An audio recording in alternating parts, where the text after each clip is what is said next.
You can now get a 30-day trial to experience The Athletic for free. Visit the link in the description below to try it now. As James Harden prepared to leap against 7'3" Kristaps Porzingis, he couldn't even remember the last time he'd contested the jump ball at the start of a game. It was an exchange the Houston Rockets superstar knew he was unlikely to win, but it was all part of a plan. In January 2020, the Rockets beat the Dallas Mavericks 128 to 121, despite fielding no player taller than 6'6". It was the first time such an undersized lineup had been utilized in an NBA game since the New York Knicks lost to the Chicago Zephyrs in 1963. 6'10" center Clint Capella was injured, and head coach Mike D'Antoni decided to leave both his backup bigs on the bench. Instead, the Rockets played the 6'5" PJ Tucker at center. D'Antoni's plan was to give star guards Harden and Russell Westbrook as much space as they wanted. The underlying thing is we're just really trying to open it up for James and Russ to get to the rim so we can get layups, D'Antoni said. Those are the best shots, and fouls. That lineup permits that. The Rockets were betting on an increased scoring efficiency outweighing any deficiencies the small lineup would cause when it came to rebounding and defending against bigger opponents. Against Dallas, Houston were out-rebounded 52 to 37, and Porzingis scored a season-high 35 points. Yet the Rockets outscored the Mavs by 11 points in the 36 minutes that Porzingis played. It's crazy, the towering Latvian said, of Houston's unique style. Everybody is open and James Harden or Westbrook create something. They're good at what they do. A move to an all-small lineup did not occur to the Rockets suddenly. Rather, general manager Daryl Morey had been contemplating the idea for some time. But at the trade deadline in February 2020, they decided to go all in. Houston traded away Capella and acquired Robert Covington, a 6'7" forward. The day after the trade, the Rockets played the LA Lakers at Staples Center and upset the title favorites, running out 121 to 111 winners behind a 41-point showing from Westbrook. PJ Tucker started at center, 6'6" Daniel House started at power forward, and Covington came off the bench to do a bit of everything. There's no one reason for the increased prevalence of small ball tactics in basketball, but rather several contributing factors. The NBA introduced the three-point line for the 1979-80 season, but it was not fully embraced and exploited until many years later. Over time, the value of the three-point shot, and thus the value of those proficient at it, was realized, and teams stocked their lineups with shooters. And defensive rule changes, such as the introduction of the 3-second violation, which prevents players from lingering in the painted area for more than 3 seconds at a time, plus a crackdown on hand checking, sped up the game and gradually decreased the reliance on physical big men below the basket. Between 2015 and 2019, the Golden State Warriors reached 5 consecutive NBA titles and won 3 championships with elements of small ball central to their philosophy. Their so-called death lineup featured 6'6" forward Draymond Green at the center position, surrounded by the all-time great shooting of Steph Curry, Klay Thompson, and later Kevin Durant. But even this great Warriors team weren't all in on small ball. Traditional bigs, such as Andrew Bogut, Zaza Pachulia, and JaVale McGee, were still part of the rotation. But going small was not foreign to Houston prior to their trading away of Capella.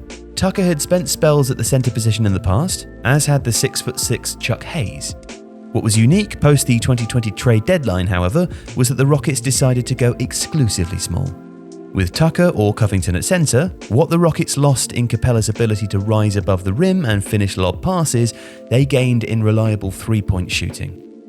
This meant the new center could roam further from the basket than the previous incumbent, opening up those desired driving lanes for Harden and Westbrook. While on the defensive end, Tucker's gritty physicality and veteran wit ensured that he would not be bullied, and Covington was an elite and versatile defender. The theory behind Houston's ultra-small approach was that by removing the big man beneath the basket and filling their roster with capable perimeter shooters, there'd be more space close to the rim, allowing Harden to lean into his world-leading isolation scoring and giving Westbrook clearer pathways for his trademark drives. Opposing centers would be caught between either dropping back and guarding the painted area but risking leaving shooters open on the perimeter, or closing out to the perimeter but leaving the paint unprotected. The small ball plan worked superbly for Houston. at first. Harden won the NBA scoring title, averaging 34 points per game, and Westbrook wasn't far behind, averaging 27. Starting from their centerless victory over the Mavericks in late January, Houston embarked on a run of 10 wins from 12 games. But their reduced rebounding came to hurt them. Capella had been one of the best rebounders in the league, averaging 13.8 boards per game. The Rockets went from averaging 45.6 rebounds per game before the 2020 All-Star break, just 40.2, the third lowest in the NBA.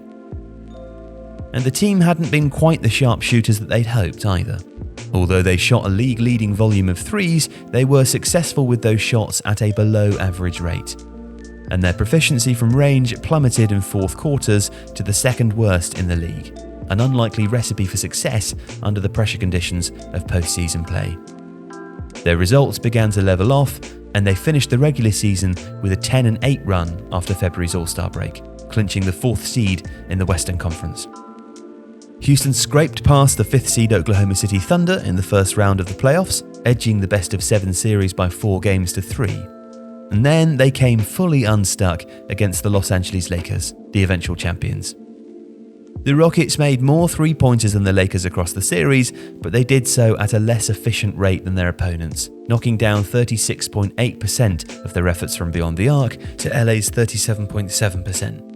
But even when the Rockets shot well in Game 4, successful on 42.4% of 33 attempts from 3, they were still beaten by 10 points. The reason, in no small part, was rebounding. The Rockets were out-rebounded by 52-26 in that loss, and by 227-163 across the series. And they were overpowered too. The 6'10" Anthony Davis averaged 25 points and 12 rebounds per game, and 6'9" LeBron James averaged 26 and 10. Harden was the only Rocket to average over 20 points, and none came close to matching Davis's 12 rebounds per game. The Lakers eased into the Western Conference Finals with a 4-1 victory. And the Rockets had flunked out of the playoffs at the same stage as the previous year, and the revolutionary changes that they'd implemented were soon torn up. Coach D'Antoni left when his contract expired in the off-season, and general manager Daryl Morey soon followed. Westbrook was traded to the Washington Wizards, and Covington was on the move again. Traditional big men Christian Wood and DeMarcus Cousins were signed, and early in the following season, Harden agitated for a trade to the Brooklyn Nets. They'd taken the concept to its logical extreme, but the Houston Rockets' small ball experiment ultimately fell short. If you like this video, please consider subscribing to the channel. And if you do enjoy Tifo, you'll probably also like The Athletic. It has the best team of basketball writers in the world in a personalised experience connecting you with the teams that you care about the most, plus direct access to world-class journalists through live Q&As. And you can try it now for free for 30 days.